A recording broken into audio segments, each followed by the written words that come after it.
أعوذ بالله السميع العليم من الشيطان الرجيم بسم الله الرحمن الرحيم وصلى الله على خاتم الأنبياء والمرسلين وعلى كل ملائكة المقربين وعلى عباد الله الصالحين برحمتك يا أرحم الراحمين وبعد.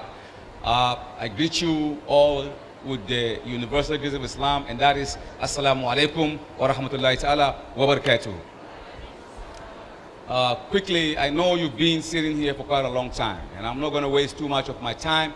I have few things to just mention. I didn't design any topic, but I'm just going to go free. So whatever I say definitely is going to be consistent with, is going to rhyme with the message that we want to give. You see, today, give you an example. We live in this world that it is so advancing. A lot of intellectuals who have written so many books condemning Islam. Some say Islam does not have what it takes to propel mankind into the next millennium. Some said Islam or the Quran is a book copied from the ancient books, the Jew and the Christian, juxtaposed with the Arabian tradition. That's what they say. Some even said the Messenger Muhammad is not a prophet, but he's claiming to be a prophet. He had an epileptic fit, and so therefore he began to make some pronouncements that are not consistent with modernity. In short, Islam is a religion that came from the desert. It has nothing to offer mankind. But Allah, He knows that eventually people will make such statement. So from the very beginning, Allah said to the Messenger Muhammad, قُلْ لَإِنِّ اجْتَمَعَتُ الْإِنسُ وَالْجِنُّ عَلَىٰ أَنْ يَأْتُوا بِمِثْلِ هَذَا الْقُرْآنِ لَا يَأْتُونَ بِمِثْلِهِ وَلَوْ كَانَ بَعْضُهُمْ لِبَعْضٍ ظَهِيرًا. If the whole of mankind and jinn were to come together with a book, they will never be able to do it, even if they support themselves. Think about this verse. The whole of mankind and jinn, we don't speak like that. That means whosoever make those statements have to have an in-depth knowledge of all things. The Arabs, they hear what the Quran say, but they did not, give any account. Allah reduced the challenge again. Allah said, "Am yaquluna naftara, qul fa'atu bi ashri surin mislihi muftarat." Do they say Muhammad forged the Quran? All right, let them bring 10 surah this time, forge like the Quran, and let them bring their witnesses if they are speaking the truth. Again, the Arabs, listen, they couldn't do anything. Towards the end of Muhammad's ministry, towards the end, Allah reduced the challenge again. وَإِن كُنتُمْ فِي رَيْبٍ مِّمَّا نَزَّلْنَا عَلَىٰ عَبْدِنَا فَأْتُوا بِسُورَةٍ مِّن مِّثْلِهِ وَادْعُوا شُهَدَاءَكُم مِّن دُونِ اللَّهِ إِن كُنتُمْ صَادِقِينَ. Then Allah said, فَإِن لَّن تَفْعَلُوا وَلَن تَفْعَلُوا فَاتَّقُوا النَّارَ الَّتِي وَقُودُهَا النَّاسُ وَالْحِجَارَةُ أُعِدَّتْ لِلْكَافِرِينَ. If you are in doubt as to the message we've given our apostle, then bring one surah, forge like the Quran, and bring your witnesses if you are speaking the truth. What did the Arabs do? They say, وَقَالُوا لَا تَسْمَعُوا لِهَذَا الْقُرْآنِ وَالْغَوْا فِيهِ لَعَلَّكُمْ تَغْلِبُونَ. They say, don't listen if Muhammad read the Quran. Just make some noise in between so you will have an upper hand. Clearly, they can't match the challenge that Allah had given. We have a man in America by the name of Professor Carl Sagan. This man wrote over 72 books, all books of science. And he made mention in one of his books called The Cosmics. In that book, Carl Sagan said, 20 billion years ago, there was no heaven, there was no earth, there was no Jupiter, no Neptune, no Mars, no Uranus. None of this established 9 solar system existed. He said nothing existed but 3 elements in the opaque: hydrogen, helium, and huge amount of dust. These 3 elements, according to him, fuse together, and in the central core of this material, heat, radiation, explosion, boom. They call that the Big Bang. It happened 20 billion years ago. But how do they know? They send balloons and satellite in the atmosphere, take pictures of the rarefied materials, bring it down to Earth, analyze it. They could see that the red section of the spectrum light is moving away from the other light, meaning the universe have exploded. But that explosion, that boom, it is still being felt from 20 billion years ago. As we sit here right now, every 15 seconds, the universe expands 1 million miles from 20 billion years ago. Carl Sagan traveled all over the world and he gave lectures. In fact, he was given $5 million US for coming out with this hypothesis. And he traveled all over the world. This is Carl Sagan. And we say to them, look, this information, when did you stumble on this information? They say, well, you know, through our lenses, we have all this technology and observatory machinery. We could beam to the heavens, and we know this is what is happening up there. So therefore, we knew this less than 100 years ago. We say, good. But if you know this less than 100 years ago, is it possible for anyone also to have made this statement over 1,000 years ago? They say, no, no, no, no, no, no, no, no. That's not possible because this is nuclear fusion. This is quantum mechanics. This is mathematics. It is not possible in the desert for anyone to make such a profound statement consistent with science. Then we say, okay, listen to the son of the desert through inspiration, what he says about what you've just mentioned in your book. The Quran said, أَوَلَّمْ يَرَ الَّذِينَ كَفَرُوا أَنَّ السَّمَاوَاتُ وَالْأَرْضَ كَانَتَا رَتَقًا فَفَتَقْنَاهُمَا وَجَعَلْنَا مِنَ الْمَاءِ كُلَّ شَيْءٍ حَيٍّ أَفَلَا يُؤْمِنُونَ. Do not the unbelievers see that the heaven and earth were joined together, then we separate them asunder, and we made from water every living thing? Wouldn't they then believe? أَوَلَّمْ يَرَ الَّذِينَ كَفَرُوا. Unbelievers? Yes. They said, we discovered this, we discovered that. We don't need God. We have money, we have houses, we land on moon. We don't need no God. Allah said, all right, with all your telescope, our lamb, haven't you seen yet? Allah expects them to see at some point, and they are clarifying the information. So the question we ask is this: how could a man in the desert, without any scholarship of physics, chemistry, biology, astronomy, be able to make this information, which is so today, account for that? No human being will be able to make those statements at the time of Muhammad sallallahu alaihi wasallam. So clearly, this Quran is from Allah subhanahu wa ta'ala. It is him who gave Muhammad bits and bits of the information that the world is actually stumbled upon. And they said the universe is expanding.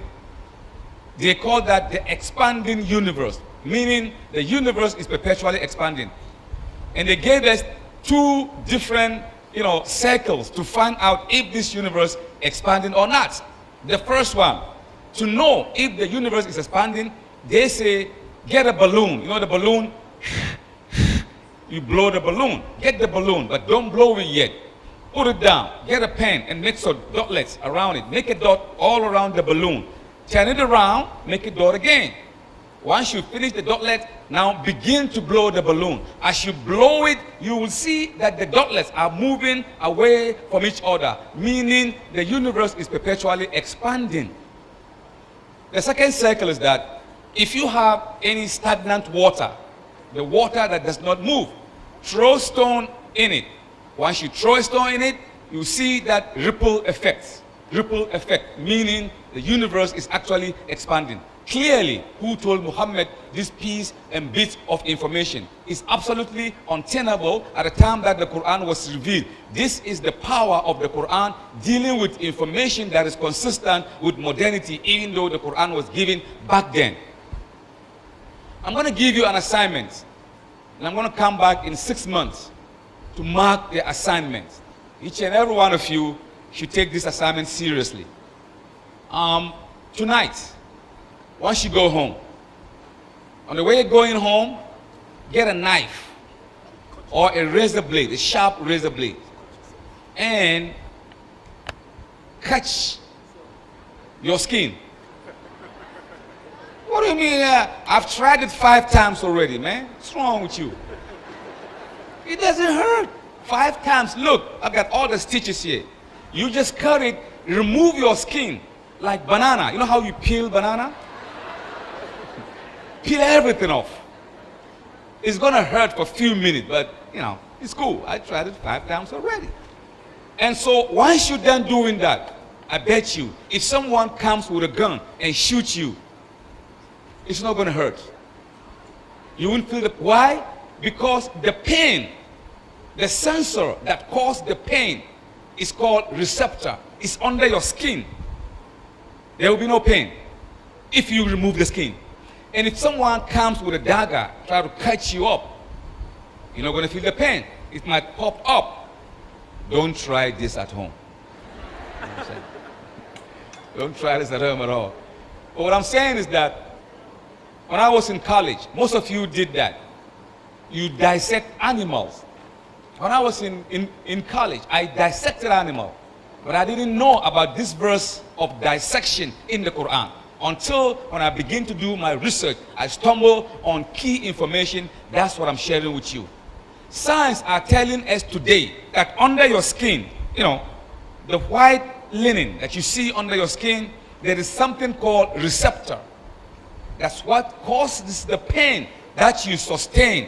It is not from the meat, not from the blood, it is from the receptor. Each and every one of you have 4 million receptors under our skin. That is the cause of sensation. If it is cold, it is under the skin.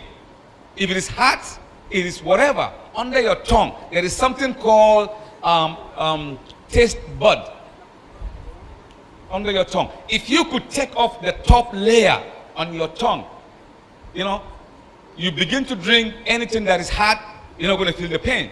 If it is too sweet, you cannot tell, because it is that receptor that determines whether it's hot, cold, sour, ba gedajiki, ba abandam, ba magi, ba kaza da shauransu. It determines that. So in the absence of the pain receptor or the taste bud, you don't feel any sensation. Science knew that. Try and error. So now they know that's how pain comes from. This information is known after so many try and error. And finally, science accepted that the pain that we sustain comes from our skin. Under the skin, the pain, the receptor. And the person that does that was given a lot of money and respect all over the world. And the Quran mentioned this information over 1,400 years ago. The pain of sensation that you feel under your skin. Allah said in the Quran, إِنَّ الَّذِينَ كَفَّرُوا بِآيَاتِنَا سَوْفَ نُسْلِيهِمْ نَارًا كُلَّمَا نَضِجَتْ جُلُودُهُمْ بَدَّلْنَاهُمْ جُلُودًا غَيْرَهَا لِيَذُوقُوا الْعَذَابَ إِنَّ اللَّهَ كَانَ عَزِيزًا حَكِيمًا. Those who reject our sign, we shall soon send them in hellfire. Watch. As often as their skin is burned and roasted, Allah said, بَدَّلْنَاهُمْ جُلُودًا غَيْرَهَا, we will give them a new skin. Why? لِيَذُوقُوا الْعَذَابَ, so they will continue to feel the pain. Meaning the source of pain and sensation is under your skin. That is why Allah said, كُلَّمَا نَضِجَتْ جُلُودُهُمْ, as often as their skin is burned and roasted, we will give them a new skin and they will continue to feel the pain.